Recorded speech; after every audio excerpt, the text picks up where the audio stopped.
Hi there everybody, this is David, and today we're going to be diving into Quartet. This is an indie RPG that manages to blend like classic 90s turn-based mechanics with some modern day polish that you'll just fall in love with. So if you're a fan of games like Breath of Fire, Final Fantasy Mystic Quest, Wild Arms, or just basic old school SNES RPGs in general, then you're going to be finding a lot to love here. And before we do jump in, be sure to subscribe to join our party and level on up with me. Thanks so much for all that, it does help me out a ton. And also, I have a giveaway for this game, and you do have to be subscribed in order to enter this giveaway. Something Classic hooked me up, and they gave me 5 extra codes to give out to y'all, the audience. So do stay tuned to see how to win, and now let's go ahead with this review. Right off the bat, I can see all the Final Fantasy VI influence. Magic exists, but it's shunned, and the users are like somewhat persecuted. Well, that is depending on which country you live in. You see, at the start, you'll be picking one of 4 different scenarios, each introducing a character similar to something like Wild Arms, except that each scenario takes place in a different land with different laws, regulations, customs, and attitudes towards the magical users. And during each scenario, you'll also meet up with another partner until you have 8 total characters gathered. Then, once you complete all the different scenarios, the full Quartet will meet up and fight together in the final chapters. It's really rather interesting, because some of the countries are inspired by, real-world countries, such as France, America, and Russia. Also, similar to Final Fantasy VI, there's kind of like a technological revolution going on here, so you'll be seeing cars and trucks, refrigerators, indoor plumbing, and trains, alongside the aforementioned magic. The first thing that you'll notice, though, before any of that, is just how gorgeous it all is, and just how massive and sprawling all the maps are. This is not your generic RPG Maker game, or like some HD 2D knockoff. It has a distinct style that works beautifully that's all its own. The characters, environments, and enemy portraits all feel intentional, giving the world a personality that most indie RPGs just still struggle to achieve. Every little corner is stuffed with treasures, secret passages, and hidden items. You'll be finding stat-boosting tombs hidden away in bookshelves or tucked behind random objects, rewarding the avid explorer in all of us. Now, there is no minimap, there is also no larger map. There's no little star telling you where to go. So yeah, this is kind of old school, but if you do put the game down for a couple of days, you can go ahead and look at the story journal, which does do a good job of telling you what's happening, and then also nudging you along in the right direction, just in case you do ever get lost, kind of similar to those early Tales of games. Combat, though, is really where Quartet shines, and it actually reminded me of one of my favorite games, the much maligned Final Fantasy Mystic Quest, but I still like it! So the monsters, they're just kind of standing around and blocking passages, just like in that old school classic. They are on screen, but they're not wandering around, they're just kind of standing there. But another interesting thing that I haven't really seen other games do, but Final Fantasy Mystic Quest did, all the bosses have multiple phases, and their portraits actually reflect their health as you chip away at them. So while you can't see the boss HP or anything, you can tell at least when they're half dead or so.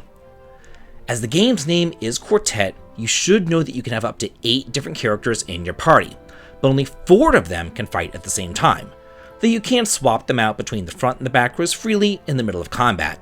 It feels kind of reminiscent of Breath of Fire 4. There's even a turn order gauge so you can see who's acting next, and it also shows regular normal enemy HP bars, similar to something like Breath of Fire 1 or Octopath Traveler. And thankfully, no grinding is required. You fight the enemies that you encounter naturally while you explore, which keeps the pacing smooth and on point. Now, let's go ahead and talk about the magic system, or AP here. This is one of those systems where you're constantly juggling and balancing between your skills and your normal attacks. All the skills cost a percentage of your total AP, and you regenerate about 10% or so each turn, and then defending can restore some more HP while also buffing your stats. So if you have 100% AP, you're going to want to use your skills, otherwise that turn regeneration will kind of go to waste. But if you're super low in your AP, then you're going to want to defend to regenerate some of it. But mostly, you do kind of want to keep your AP in the middle of the road, using your skills and your regular attacks as needed. And in a cool little Octopath Traveler twist, enemies aren't just weak to elements, they also have weapon type weaknesses, like slash or piercing. Thankfully, you can save anywhere, and there's also restoration points scattered about that look eerily similar to the save points in Chrono Trigger. And these restore all of your HP and AP, and they pretty much also serve as like reminders to save, because many times you'll find a boss waiting for you right afterwards. Oh, and if you think that your HP and AP was restored after every single combat, think again. This is old school, baby. Deal with it. Equipment and items are handled nicely too. You have weapons, armor, headgear, and then 2 different accessory slots. So it's not just like weapon, armor, accessory like so many modern RPGs just love to do. It's so nice to actually have to think about your gear instead of just equipping the newest thing in town. There's also puzzles, and they're simple but charming without being, brain bending like Lufia 2, which is just the way that I like it.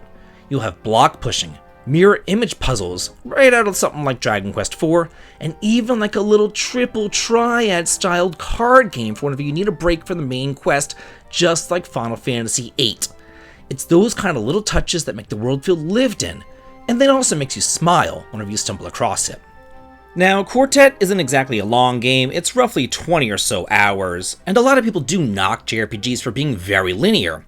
But normally there still is some sort of like open worldness to it, but I've gotta say, if there is something to knock about Quartet, it is the linearity. Just about every single dungeon is a one-time only dungeon, and if you leave, you can never go back.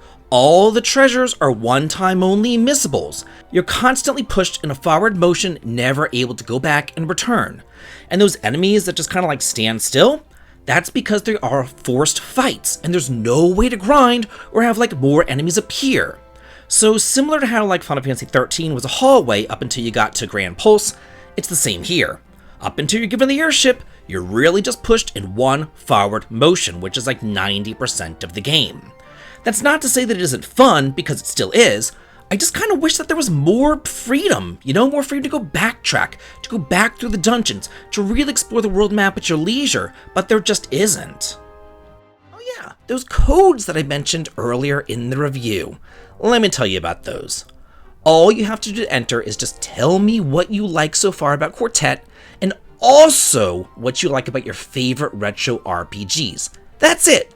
Just talk to me in the comments about that topic. What you like about Quartet, what you like about your favorite retro RPGs. And I'll be picking 5 winners in 24 hours, so be sure to check all the replies to your comments, or else I'm going to be picking somebody else and you're not going to get your code. All in all, Quartet is a love letter to old school RPGs, with just enough modern touches to make it approachable.